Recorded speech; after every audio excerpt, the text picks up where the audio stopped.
안녕하십니까. 오늘은 기독교 교회 사상사 2부 2강으로서 종합해가지고 14번째 강의가 되겠는데, 오늘은 종교개혁 후기의 교회 사상에 대해서 좀 말씀을 드리겠습니다. 이 종교개혁자들의 사상에 대해서 지난 시간에 말씀을 드렸습니다만은, 그러면 그 이후에 이 종교개혁이 일어났던 그 이후에 사상들이 어떻게 발전하게 되었는가, 이제 우리가 이것을 알아보는 것이 옳으라고 생각합니다. 그런데 사실상 590년부터 시작해서 1517년까지 927년 동안 무려 약 7년 동안에 있어서 로마 교황청의 지배 아래 있었기 때문에 어떤 신학적인 또 교회 사상적인 특색을 이룰 수가 없고, 이제 왜 그러냐 하게 되면 자유롭게 어떤 개인이 사상을 연구한다거나 심지어는 성경을 번역한다거나 심지어는 평신도들에게는 성경을 갖는 것조차도 금지하고 있었기 때문에 어떤 사상이 발전할 수가 없었습니다. 그러나 이제 종교개혁 이후에 그저 수많은 사상들이 쏟아져 나왔는데 어떠한 것들이 나왔는가 하는 것을 우리가 알아보는 것이 좋으리라고 생각합니다. 그래서 종교개혁은 로마 교황권으로부터 기독교 본질을 되찾기 위한 혁명이요, 신학 진리 운동이었다고 이렇게 우리가 먼저 전제로 합니다.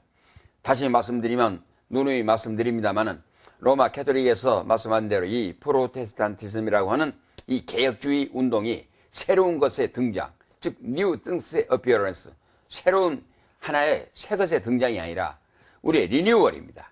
갱신, 잘못되었던 것을 바로잡아가지고 본질을 회복해서 찾는다는 의미에서 우리가 종교개혁을 해석해야 합니다. 그거는 왜냐 하게 되면은 이 그들이나 우리나 똑같이 가지고 있는 성경 말씀이 우리에게 말씀해주고 있습니다. 성경 말씀의 진리는 우리 일반적인 의미에서 봐서 우리 기독교의 경전입니다. 동시에 이 실적 권위를 가진 우리 성경을 가지고 있으면서 성경대로 우리 기독교가 해석되어야 하고 조직되어야 하고 성경대로 우리가 예수를 믿어야 하는데, 로마 가톨릭 교회는 교회를 중심으로 해가지고 교황을 중심으로 해가지고 완전히 성경에서 변적시켜가지고 로마 가톨릭 교회라고는 자기들만의 종교성을 가지고 있을 뿐이지, 이게 보편적인 의미에서 기독교 운동이라고 인정할 수가 없다는 것은 늘 저는 입을 벌릴 때마다 말씀을 드린 이유가 바로 거기에 있습니다. 그래서 이로 인해서 기독교가 구교와 개신교로 이제 양분해서 둘로 나눠 있습니다. 즉 로마 가톨릭 교회에서 지금까지 주장했던 것을 우리가 불이 기독교로 우리가 해가지고 이야기하게 되면 그 사람들이 했던 것은 구교고, 우리가 이제 갖는 것은 개신교다, 신교라고 이렇게 해서 신구교로 이렇게 양분해가지고 우리가 얘기를 하게 되어 있습니다.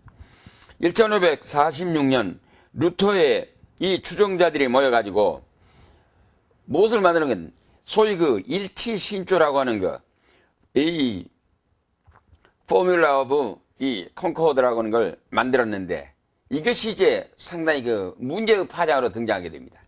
그리고 왜 그러냐 하면은 그보다 더 앞서가지고, 그보다도 한 10년 앞서가지고 1536년에 칼빈의 기독교 강요를 중심으로 해가지고 제네바의 소위 요리문답이라는 것과 신앙고백이라는 것이 나오게 되었습니다. 그랬는데 그대로 이제 개혁자들과 전 세계 교회가 그대로 칼빈이 했던 그대로 이제 기독교 강요를 중심으로 해서 우리 개신교들의 대표적인 교회 사상을 이렇게 채용해서 세계적인 통일을 가지고 나왔댔습니다. 그런데 루터를 주장했던 추종자들이 소위 일치신조라는 걸 만들어가지고 1546년에 루터파를 완전히 독립시켜가지고 자기들끼리 나가버렸습니다. 그렇기 때문에 자연히 우리 기독교가 3파로 이제 버려지게 되었습니다. 첫째는 로마 가톨릭 교회입니다. 그 다음에 두 번째는 루터란 추치라고 하는 루터파의 교회가 이제 나오게 되었습니다. 그리고 이제 칼빈을 중심으로 한 이 교회를 소위 개신교회, 리포엄드 처치라고 이렇게 해가지고, 그러니까 우리가 개신교 했을 때는 루터파가 배제되어 버립니다. 루터란 처치가 배제되어 버리고, 그래서 기독교가 이 지금까지는 오직 로마 가톨릭 교회가 하나의 맥을 이어가지고 오다가 1517년 종교개혁을 일으킴으로 인해 가지고 구교와 신교로 나오다가, 그 다음에 이제 1536년 말 존 칼빈 선생님이 기독교 강요를 발표함으로 인해 가지고 모든 세계 교회의 개신교회들이 신학적 사상의 통일을 이루어왔댔습니다. 그런데 1546년 말틴 루터를 주장했던 독일계의 사람들이 소위 일치신조라는 걸 만들어가지고 루터란 추치를 만들어 보니까 자연히 기독교가 3분파로 이렇게 분립이 되게 됐다. 이제 우리가 교회사를 통해서 볼 수 있는 이게 우리가 알 수가 있습니다. 그래가지고 이 계획파 교회의 특징은 성령의 절대 권위와 영감을 강조했습니다. 인스피레이션. 이 성령에 의해서 영적 감동, 성령의 감동에 의해서 성경이 기록이 됐다. 그러니까 여기서 우리가 구분할 줄 알아야 합니다. 성경이 이제 기독교의 경쟁이다. 하나님의 말씀이다. 단순히 이렇게 해석할 것이 아니고 하나님의 성령에서 영감된 하나님의 말씀이다. 이거 중요하다 이 말입니다. 왜 그러느냐? 영감에 의해서 되어졌다는 것은 이 성경의 원저자를 사람인 하나님으로 이렇게 우리가 소급해서 얘기할 수가 있습니다. 그러나 만약에 이것을 영감을 배제하게 되면 문서설로 떨어지게 하나의 다큐멘트. 그러니까 사람의 문서로 이렇게 전락할 수가 있기 때문에 이 성경의 절대 권위를 믿는 사람이면 반드시 하나님의 성령에 의해서 영감된 기록의 시적 권위를 가진 하나님의 말씀이다. 이렇게 우리가 믿고 들어간다는 말입니다. 이것이 소위 교역파 교회들의 일관된 특징 중에 하나였다고 볼 수가 있겠습니다. 그 다음에는 하나님의 절대 주권, 하나님의 절대 영광, 하나님의 절대 주권적 예정. 이런 모든 문제들이 우리가 포함시켜가지고 이 계획파주의의 사상의 특징을 우리가 볼 수가 있겠습니다. 그런데 신조주의자들의 교회 사상이 신조주의. 예, 그렇게 되면 신조를 이제 열심히 신조를 따라하는 신조주의자들의 사상에 우리가 분류해보게 되면은 교리와 신조는 대부분 16세기에서 17세기, 즉 종교 개혁이 일어난 이후에 대부분의 교리 신조들이 확립되기도 했습니다. 그래서 이 교리와 신조가 갖는 신학적 위치가 아주 이 16세기에서 17세기 사이에 강조되었고 거기가 다 정립이 되었다 이렇게 볼 수가 있습니다. 그런데 모든 신조와 교리는 이제 나는 믿는다로부터 시작됩니다. 그러니까 영어로 하면 I believe. 그래 내가 어떻게 믿냐? 그러니까 사도신경도 우리가 전능하사 천지를 만드신 하나님 아버지를 내가 믿사오며 우리말대로 순서를 보게 하면 그리 되어 있습니다. 그런데 영어대로 I believe로부터 시작됩니다. 나는 믿습니다. 어떻게? 이렇게 표현돼요. 그래서 모든 신조와 교리는 나는 믿는다로부터 시작했습니다.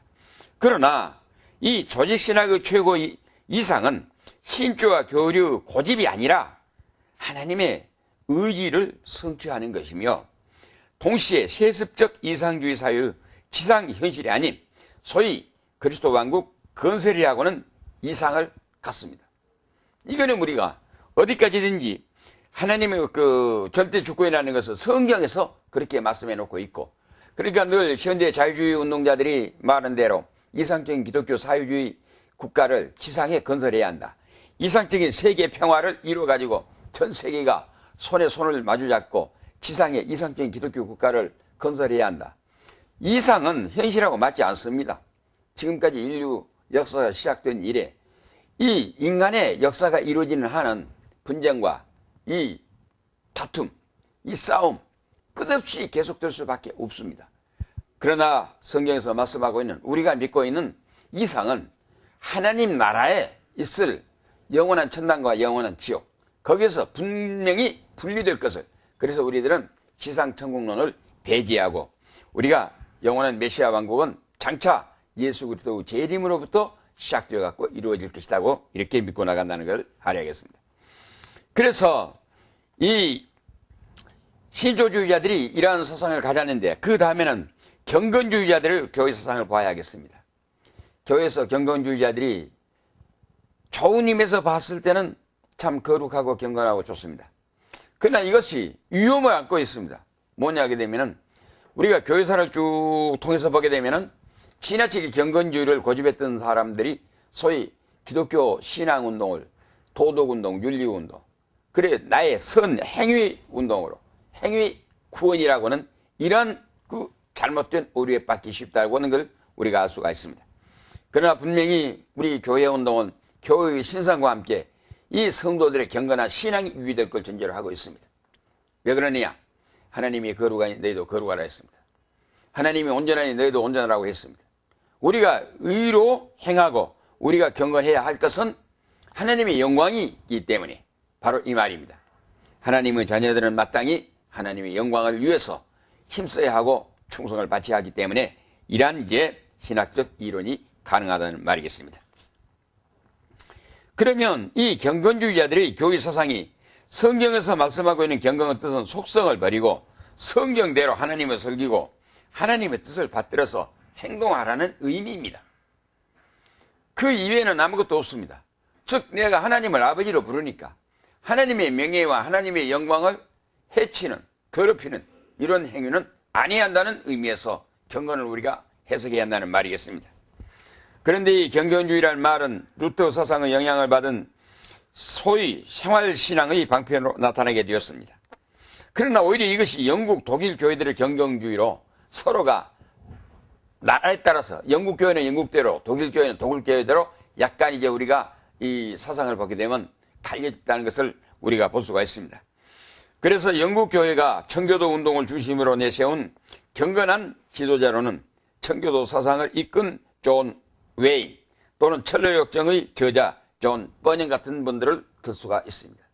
그러면 이 영국의 경우 특별히 좀 독일적인 경건주의는 우리가 윤리적인 도덕적인 선행이라고 하는 기준에서 이런 의미에서 볼 수가 있습니다.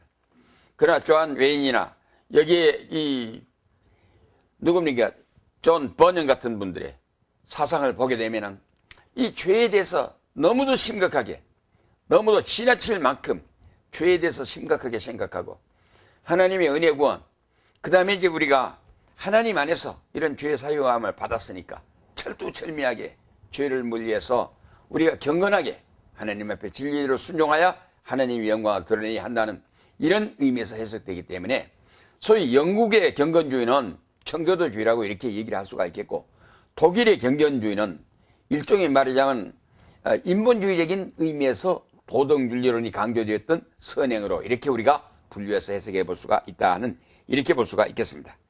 그 다음에 혼합주의자들의 교회 사상이 있습니다. 그들은 기독교 교회 사상의 발전 과정을 보면 온건파, 과격파, 중도, 절충파로 이렇게 3파로 나눠져 있던 걸 볼 수가 있습니다. 그런데 그들이 성경에서 말씀하고 있는 상황에 따라서 변화를 익힌다거나 사람들이 모여서 결정함으로 이루어지는 것이 아니라 진리 스스로의 절대성의 권위를 갖는다 이렇게 주장해서 이런 점에 있어서는 상당히 공감을 일으킬 수 있는 사상으로 볼 수가 있겠습니다. 그 다음에는 소시니안파와 유니테리안파에 대해서 우리가 알고 넘어가야겠습니다. 참 이 종교개혁이 일어난 다음에 많은 신학사상, 교회사상들이 발전했는데 여기에 보게 되면 참 우후죽순격으로 비가 온 다음에 대나무밭에서 죽순들이 쭈꾸쭈꾸 일어나듯이 종교개혁 덕분에 모든 자유가 보장이 되게 됐습니다. 활동이 가능하게 됐습니다. 그러므로 인해 가지고 참 정통 보수 신학파들이 일어나는 거 하게 되면은 많은 이단자들도 덩달아서 이제 줄을 이어서 계속 따라 나오게 됐습니다. 그 가운데 소시니안파와 이 유니테리안파 같은 것들이 있는데 이분들은 어떤 주장을 하고 있는가 우리가 알고 들어가야 합니다. 왜 그러냐? 그분들이 과거에서 그러한 주장을 했던 거기서 끝나버린 것이 아니라 지금도 오늘 현대 자유주의 신학파들 가운데 그 영향을 받은 분들이 많아가지고 지금도 작용을 하고 교회에 영향을 끼치고 있기 때문에 우리가 분명히 알고 들어가야 한다는 이 말입니다. 첫째는 종교개혁 이후에 일어난 최대 자유주의 이단파들로서 먼저 이 사람들은 삼위일체 교리를 전면적으로 부인해버렸습니다. 이거는 적극적인 의미에서 우리 기독교에서 단죄해버린 이단주의자들입니다. 이단파들입니다. 성부, 성자, 성령 삼위일체 교리를 부인하는 것은 1차적으로 이단자라고 하는 것을 우리가 알고 들어가야 합니다. 그렇기 때문에 소시니안파와 유니테리안파는 우리 기독교에서 말하는 적극적인 의미에서 이단주의자들이라 이걸 우리가 알고 들어갈 수가 있습니다. 그들은 1605년 이 라코비안 교리문답서를 만들어서 그들을 주장하는 삼위일체 교리에 대해서 적극적으로 반대운동을 전개했다는 것을 우리가 볼 수가 있습니다. 그 다음에 소시니안주의 사상은 사실상 인문주의와 합리주의의 산물이라고 할 수 있는데 이들은 기독교를 인간의 이상으로 해석하여 인본주의 신학으로 바꿔놓고자 했던 것을 우리가 볼 수가 있습니다. 현대의 일부 자유주의 운동하는 사람들도 역시 그렇습니다. 적극적인 의미에서는 이미 하나님은 과거적인 하나님이요. 니체와 같이 극단적인 의미에서는 하나님이 죽었다고까지 해버립니다. 지금 과학 만능의 시대요. 물질 만능의 시대요. 지금은 현실 지배의 역사 속에 살아가는 사람이지 안방에 계신 하나님까지 끄집어다가 하나님과 의논할 시기는 이미 지나버렸다고 이런 적극적인 해석을 하고 나옵니다. 이러한 모든 영향들이 여기 소시니안 파와 유니테리안 파 이런 파들의 영향이 아마 있지 않았었는가 이렇게 우리가 분류해 볼 수가 있겠습니다. 그래서 소시아는 예수 그리스도의 성육신, 삼위일체, 예수 그리스도의 참 사람이요 참 사람의 양성 이 같은 것들은 신학의 관심사로도 여기지 않았습니다. 그러니까 아예 그것은 처음부터 배제해버렸습니다. 아마 현대 자유주의 파들 가운데도 극단주의자들이 이러한 것들을 많이 주장하고 있는데 역시 이것은 우리가 이단주의자들로 규명하지 않을 수가 없습니다. 자유주의 공통적인 관행은 기독교를 도덕적으로 이해하고 성령을 하나님의 능력 또는 하나님의 가마로만 이해하므로 여호와의 증인과도 비슷합니다. 우리는 성령을 삼일째 하나님의 인격신으로 믿습니다.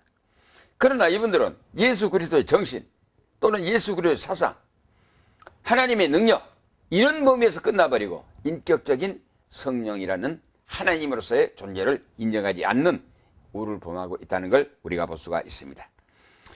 또 이제 유니테리안은 성경을 계시보다도 이성적으로 그들은 이제 신론과 합리주의로 특징 지어지는데 한 분 하나님과 창조된 그리스도라는 표현으로 자주 이제 쓰고 있는 것을 우리가 볼 수가 있습니다. 그러니까 하나님은 삼위일체 하나님이 아니라 한 분 하나님, 우리가 믿는 아버지 하나님, 예수 그리스도도 하나님이 만들어낸 그 그리스도라 이렇게 해석함으로 인해 가지고 우리 성경에서 말씀하고 있는 진리와는 전혀 반대되는 동떨어지기와 같은 주장을 하고 있다는 걸 우리가 볼 수가 있습니다. 그래야 기독교의 초자연적 형이상학적 진리에 대해서 거부 경향을 보이는 현대주의자에게는 이 유니테리안 사상에 호감이 많이 가고 있다는 것도 우리가 알 수 있습니다. 계몽주의, 곧 이신론과 자연주의와 합리주의와도 맞물리는 기독교 자유주의 운동 사상과도 동일한 의미에서 해석되어야 하기 때문에 오늘날 많은 그 자유주의 신학자들이 이러한 영향을 받았다고 이렇게 우리가 풀이할 수가 있겠습니다. 그래서 우리가 이 기독교 교리사적으로 이 소시니안 파와 이 유니테리안 파는 엄연히 우리가 이단자로 규명되어 버렸던 단죄되어 버렸던 이 이단주의자 운동이요. 이것이 오늘날도 우리들 속에 많은 영향을 끼치고 있지만은 이거는 분명히 비성경적인 반기독교적인 하나의 적그리스도 운동이요. 이단주의 운동이라는 것을 우리가 알고 들어가야 한다는 말이겠습니다. 그 다음에는 이제 자유주의자들의 교회 사상에 대해서 우리가 알아봐야 하겠습니다. 먼저 한 가지 생각해보세요. 네이즘이라고는 이 이신론의 운동입니다. 초자연적인 성 거부하고 합리적인 기독교를 세우려는 것으로서 이들은 도덕과 사회질서의 기준을 두고 소위 그 휴엄처럼 영혼 불가지론을 주장하고 있는 사람들이 이신론자들의 운동입니다. 그러면 역시 이 사람들은 우리 성경이나 우리 기독교에서 초자연성을 배제한다는 것은 성령의 운동이라든가 신비적인 요소의 사건을 배제한다는 말입니다. 그러면 이게 어디에서부터 틀리느냐? 우리가 처음 먼저 이야기했듯이 우리가 종교라고 하는 것은 자연종교가 가는 계시종교가 있다 했습니다. 이 계시종교는 하나님이 찾아오시고 하나님이 알게 하시고 하나님이 모든 주권 행사를 하는 종교로 이렇게 이어서 해석이 되어지게 됩니다. 그러나 자연종교는 사람이 하나님을 향해서 찾아가는 종교입니다. 그렇기 때문에 어디까지인지 인본주의적인 원리의 기준을 설정해 놓고 우리 사람이 추구해서 가는 운동입니다. 그런데 여기서 이신론의 운동이라는 것 역시 기독교에서 영성이라든가 신비성 이걸 빼버리면 안 됩니다. 이 사이트를 통해서 신학을 공부하신 여러분들 많이 기도하셔야 합니다. 그 다음에 철두철미하게 우리가 나의 모든 것을 하나님 앞에 긍정적으로 수용해드리고 아멘으로 받아들일 수 있는 사람이 되어야 합니다. 왜 그러냐? 우리 생각해 보십시오. 책을 읽는 사람들에게 무슨 책부터 읽어야 합니까? 고 묻는다면은 우리가 무엇이든지 위인전기부터 읽으라고 이렇게 얘기를 할 수 있습니다. 그 위인전기라는 건 무엇입니까? 성공한 사람의 이야기입니다. 훌륭한 사람의 이야기입니다. 그 위인전기에 나와 있는 것은 이 사람이 이렇게 훌륭하다가 아니라 어떠한 이 역경과 시련에 그것들을 극복하고 이겨나서 마침내 위인으로 성자로 그 영웅으로 올라섰다. 그 고통스러웠던 장면들을 말씀해주고 있습니다. 우리 하나님의 사람들은 바로 거기에 있습니다.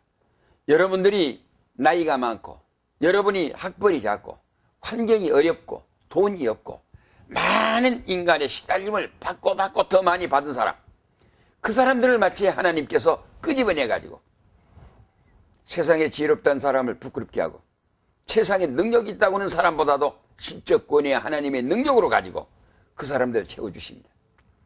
그렇기 때문에 우리가 고린도후서 14장에 가서 보게 되면 바울 선생님이 그랬습니다. 육체에 돋친 가시. 아마 그에게는 어찌 하나님의 일을 잘 하면서도 자기가 견디기 어려운 육체의 병이 있었던 걸로 압니다. 혹은 다메섹 두상에서 눈이 이제 한때 맹이 되었는데 그로 인해 가지고 안질이 심해지지 않았는가. 심지어는 누가라고 하는 의사를 이제 자기의 전속 의사로 같이 동행해서 다니고 다녔던 것은 바울의 건강 문제가 역시 심각한 문제가 아니니까 생각되고 있습니다. 그래서 우리가 볼 때에 사도 바울은 그 육체에 돋친 가시를 제거해달라고 하나님 앞에 3번 기도했다고 했습니다. 그러나 3번 기도하고 난 다음에 자기가 영적으로 하나님의 성령의 영감을 받아가지고 깨달음이 있었습니다. 네가 이와 같이 약함으로 네가 행하는 것은 너의 능력으로 행한 것이 아니라 하나님의 강해짐입니다. 네가 이게 할 수 없을 때 하나님이 행하신 것입니다. 네가 이제 더 약해짐으로 하나님이 더 강해진다는 것입니다. 그러므로 바울 선생님 깨달았습니다. 아하, 내가 약할 때마다, 내가 불가능한 경지에 이를 때마다, 내가 역경에 처할 때마다 내가 나의 힘으로 기동하고 살고 일하는 것이 아니라 전적으로 하나님의 능력이, 하나님의 힘이 나를 도와서 하나님으로 내가 행한다 하는 이 말입니다. 이제 이 신학을 공부하신 여러분들도 자기의 모든 역경과 자기의 모든 어려웠던 문제를 이렇게 해석하면 될 것입니다. 하나님께서는 여러분들을 더 높이 들어 세워주시기 위해서 지금까지 여러분의 생애에 많은 시련과 많은 불행을 주고 이제 하나님께서 불러내서 더 위대한 사람으로 만들기 위해서 하나님의 훈련을 받고 있다고 생각하시면 될 것입니다. 이런 의미에서 우리가 보았을 때에 이 기독교 성경에서 말씀하고 있는 이 초자연적인 사건, 신비적인 사건, 이적의 사건, 다시 말씀드리겠습니다. 우리 기독교의 신앙은 믿음은 바라는 것들의 실상이요 보지 못한 것들의 증거니 선진들이 이것으로 증거를 얻었느니라. 히브리서 1장 11장 1절 2절에 이렇게 말씀했습니다. 그래가지고 그 히브리서 11장을 보게 되면은 모든 역대 성현들이 이 위대한 위인들이 어떠한 시련을 통해 가지고 믿음으로 마침내 승리했는가, 이걸 보게 되면 전부가 초자연적인 사건들입니다. 아주 우리 사람으로서는 상상하지 못할 일들입니다. 다니엘이가 사자굴에서 일어났던 것, 하나니아의 미사일과 아사리아 세 청년이 용광로 불무불 속에 던져졌다가 살아났던 것, 바울 선생님이 돌무대기에 맞아가지고 죽은 줄 알고 팽개쳐 버렸는데 하나님의 성령의 능력으로 살아나가지고 다시 이제 전도 여행을 계속했던 사실들, 이 출애굽기에 10가지 일어났던 기적의 사건들, 아브라함이 바랄 수 없는 보이지 않는 그것들을 오직 하나님만 의지하고 믿고 맡기고 순종하면서 전 세계를 바쳤던 일들, 어느 한 가지도 우리 이성적 판단으로 이해할 수 없는 이 참 실상과 증거, 그런 거로 히브리서 11장 28절은 그렇게 말씀하고 있습니다. 이런 사람은 세상이 감당치 못하도다. 여러분이 이제 어렵게 신학을 공부하십니다. 그러나 앞으로 여러분이 공부를 하셔가지고 목사님이 되시고 지도자가 되어가지고 교인들 앞에 섰을 때 정말로 여러분들이 하나님께서 나를 이러한 불운과 역경과 불가능 경지에서 나를 이렇게 세워서 하나님의 종으로 만드셨다는 실상과 증거를 여러분이 설교 속에 말씀할 수 있는 증인자들이 되시기를 축원해 드립니다. 정말로 이러한 실적 그 능력을 체험하는, 더 많이 체험한 이 사람이 하나님의 사람입니다.